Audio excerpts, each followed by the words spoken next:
So guys, I want to talk about AEW Wrestle Dream, and I want to do like a match card, and I do want to just briefly talk about my concerns about AEW Wrestle Dream. They have a bunch of shows, and I'm gonna just spend a minute on it. Then I'm gonna get into the card, but like they have a bunch of shows coming up. They have Grand Slam, they have a their anniversary show, then they have like a Title Tuesday, then they have Wrestle Dream. So they have way too many shows because if you're gonna have like all these shows, you got to make them all knockouts and standouts.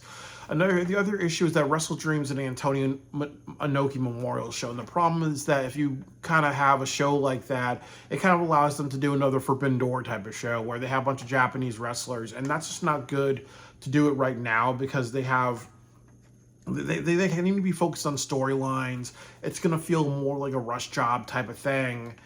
And, even though, like, Antonio Inoki's a big figure, there is a point of just, letting things go, really. Like, you'll never see a WWE pay-per-view, like, called WWE Ric Flair, WWE, The Dead Man, WWE, Booyaka 619, or another wrestler that's made an impact, either on a certain like style of wrestling or certain culture of wrestling or just wrestling in general, because obviously then you're gonna have to make everything thematic about that, and as Stevie Richards said that, one thing AEW should consider is making like all their pay-per-views something thematic. But my theme would just to be to propel storylines that you have. So I want to talk about every match that I have for this show and the reasons behind it. The first match that I would have is Pac versus Darby Allin. What I want to do is that you're going to have Jon Moxley versus Darby Allin at Grand Slam. And then what I want to do is that I want to have, Pac cost him the match, really. And then you have Pac versus Darby Allin. And the reason why I want to have a ladder match is because you want to do something epic and extreme. And the winner of this match gets a shot at the world champion at Full Gear. So it could be Jon Moxley versus Darby Allin, hardcore match, or it could be Bryan Danielson versus Darby Allin, hardcore match, or regular match type of thing, really. But I think Pac versus Darby Allin would be something people wouldn't expect. It would be kind of a really thrilling match. They're both high flyers.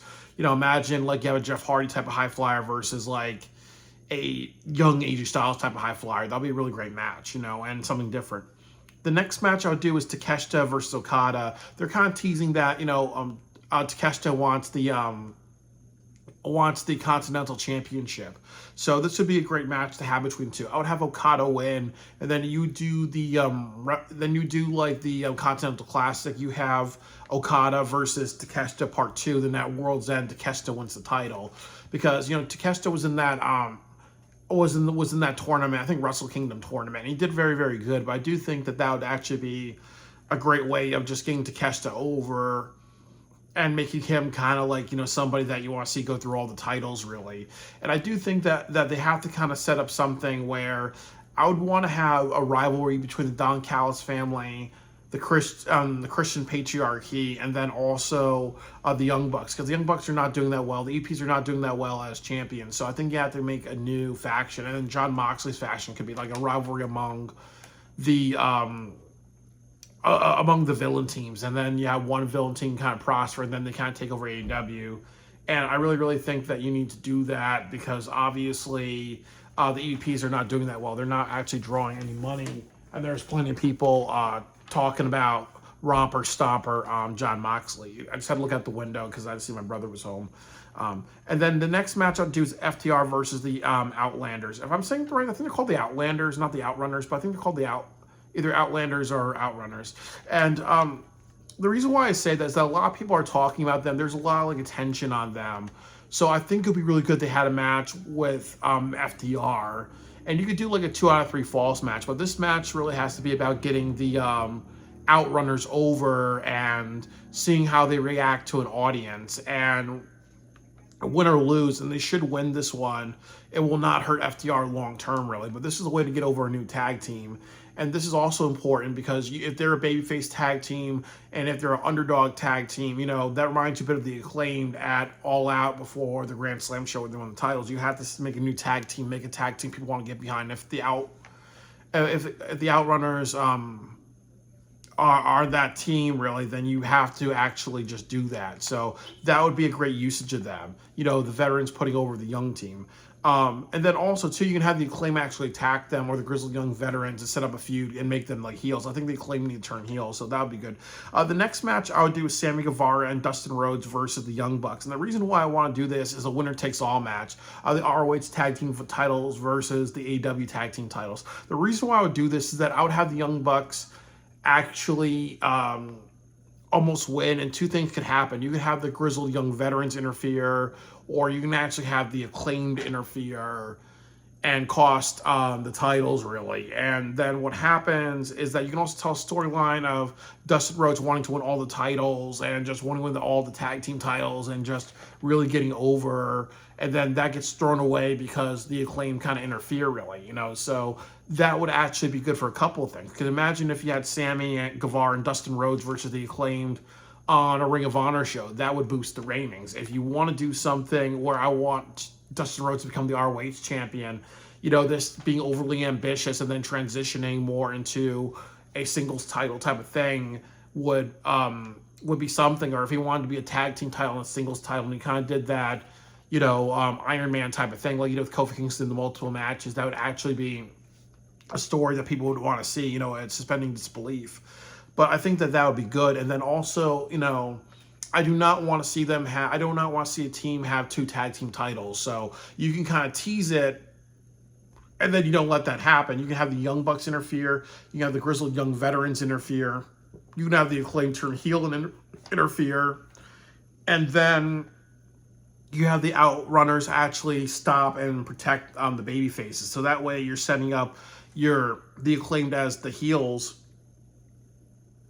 and then or the Grizzled Young Veterans as the heels, and then you're having the Outrunners become the new baby faces. So this would be a good storytelling and a good kind of building the Outrunners into a babyface team, and that's what they need to do. And that's going to be the purpose of a lot of these shows that I have, is just build new teams. Build new teams, build up new stars, and the Outrunners actually need something that's going to actually, be like a good start, a good launch pad for them. The next match I want to do is Will Ospreay has an open challenge. I don't have a lot of the thing is that I know they want to do Ospreay versus Ricochet, but I do think they can kind of wait on that. So I do think that I want to do Ospreay do an open challenge, and he takes on Action Andretti. And the reason I want to do Ospreay versus Action Andretti, because Action Andretti just did that promo where he wants to be a bigger deal. He's sick and tired of being in a team that actually doesn't that cares about just being there and not really actually getting a title or a winning streak. So, what's more bigger than him taking on Will Ospreay and them having a great match? This would make Action Andretti a star. This was just saying, I beat Chris Jericho on my first night here. I want that momentum to rise. I know that I can be something. I believe in actually taking on the best. And that's good. You're building a new star. Then what happens if he's in a tag team with tag team titles or a trios title? You actually have this Action Andretti kid actually stand out. That validation, really. So that would be a really good match. The next match that I would have is Mariah May versus Toni Storm. Do one more match with them. This is what you need to do, because obviously I think that you need to have Mina Shirakawa versus Mariah May, and then Mariah May take too far, just bloody her, destroy her, and then you have her versus Toni Storm, one more emotional match. Then automatically you move on from Toni Storm. She finds a new gimmick outside the Starlet stuff.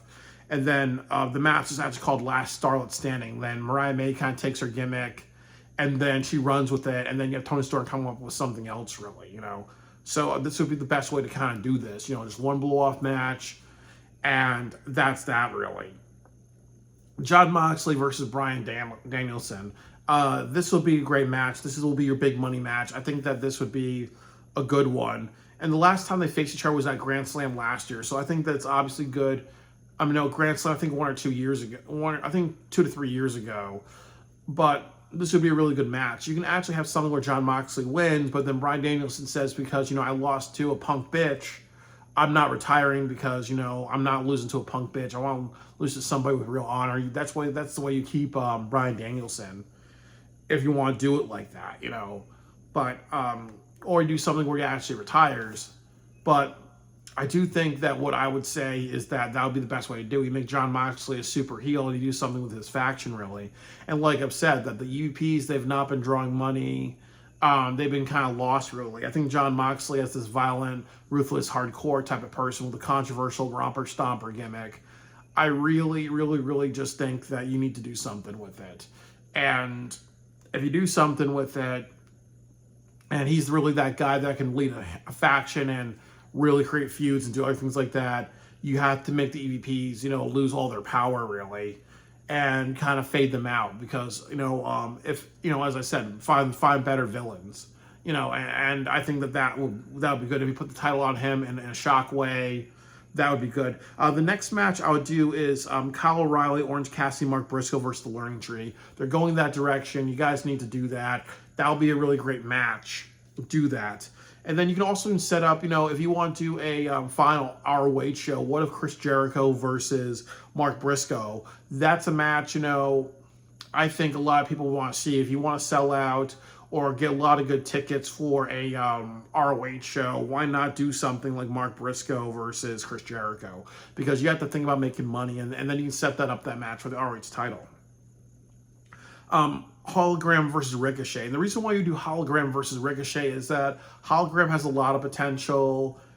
And if he took a loss, I think that would really just that would kind of trigger a lot of emotions in him. So I think that if you do Hologram versus Ricochet, that would be something. And the other reason why you want to do Hologram versus Ricochet is that Ricochet has talked about in AEW, you have to gather a bunch of wins. You have to have a bit of a win-loss record. I know they've been hypocritical with that, but you don't throw him at Ospreay right away, really. So, and then this is also good because I want to see, Ospreay do a bit of double duty. And I also want to see Ricochet eventually do that, double duty as well, really. But also you need to kind of put him through a bunch of different opponents. So I really would say that what I would do is I would do Hologram versus Ricochet. And you have Ricochet win. And then you can actually have, Ricochet just be a little arrogant backstage. And then you could have another, like, luchador. You can actually have Atlantis Jr. Or you can actually, have somebody like an Action Andretti, like, say, I'm going to challenge you after he stands against Will Ospreay and comes close to winning. Or maybe something happens where, they hit the referee, Action Andretti hits the pinfall, and the referee doesn't count it because they get knocked out or whatever. So you can set up that as well, really. But Hologram versus Ricochet, Hologram has a lot of potential, really. And then you have Ricochet. What would happen if Hologram puts himself in the World's End tournament? So this would be a good type of booster match for Hologram. But you have Ricochet win.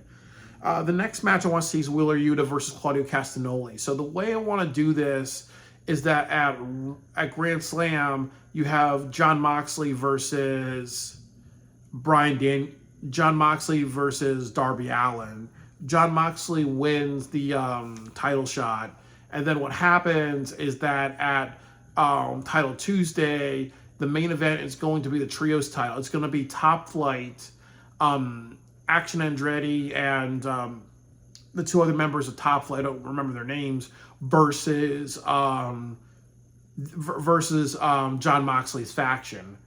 And what happens is that Wheeler Yuta turns heel, turns babyface, and he actually, hits Pac and costs them the match, really. Or he kind of like is in the middle of the ring, he gives the middle fingers, he lays down, he takes the pinfall. But I think just embarrassing Pac, or hitting Pac in the nuts, really, and then Action Andretti gets the pinfall and they win the titles over Pac or Claudio Castagnoli, like one of those guys. I think Claudio Castagnoli may be a little better.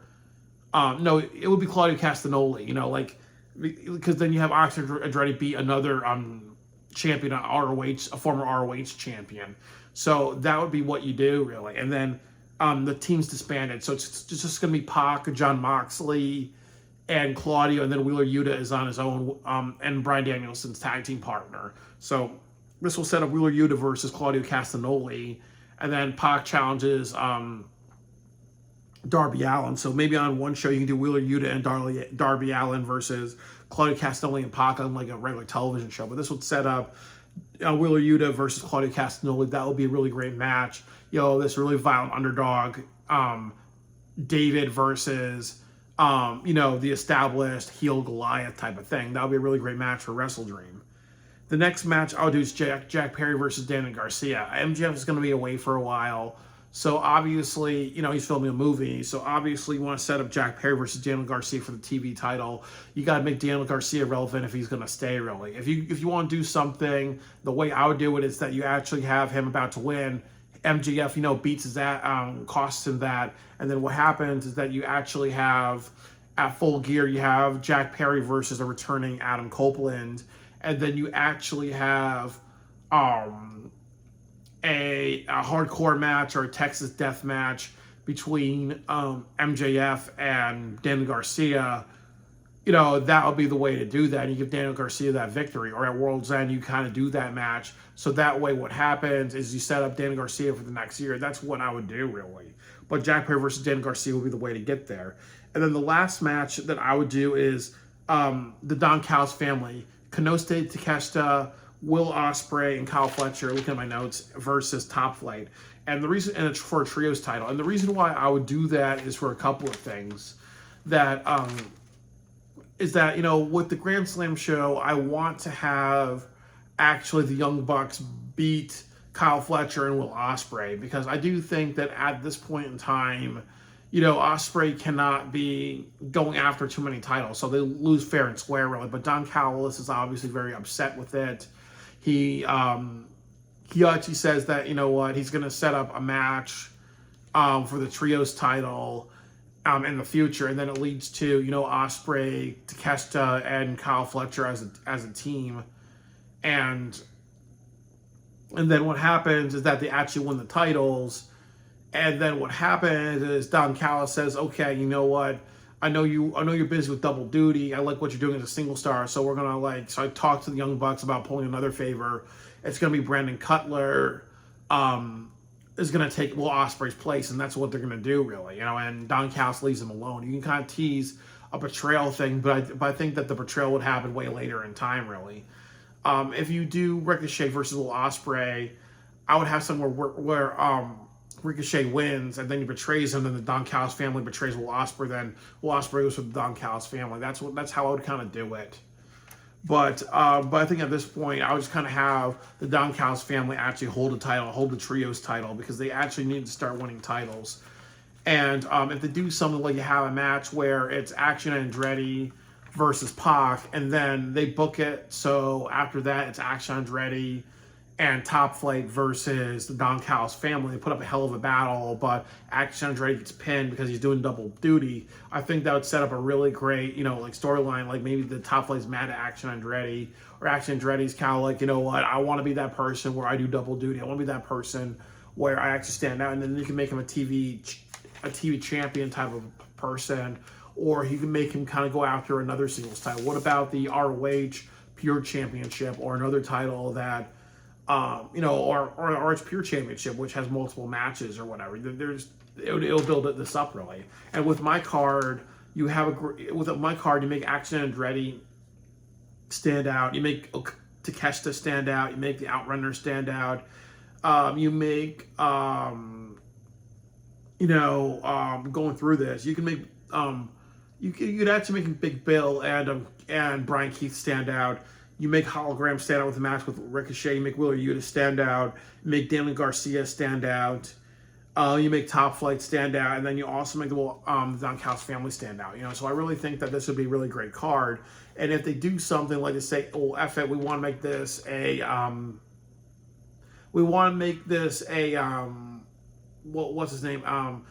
We want to make this an Antonio Inoki tribute show and not really care about the matches, then I'll take Tony Khan's script and I'll just do this. I'll be like, Tony Khan, take that script, wipe my ass with it, because this here is gold, really. What Tony Khan will do with just not making matches that build like other stars and other things like that and set up future storylines. That's what AEW can't be doing. They have to kind of set up everything here would make a really great card. So, Tony Khan, with Shane McMahon, you pay him big money, pay me big money, and I will help you create a really great show. Your 30 writers, they have some good ideas, but I have better ideas than all those 31 people, because I want AEW to be great, and this would be a great storytelling type of thing, really. Gotta boost my ego a little bit.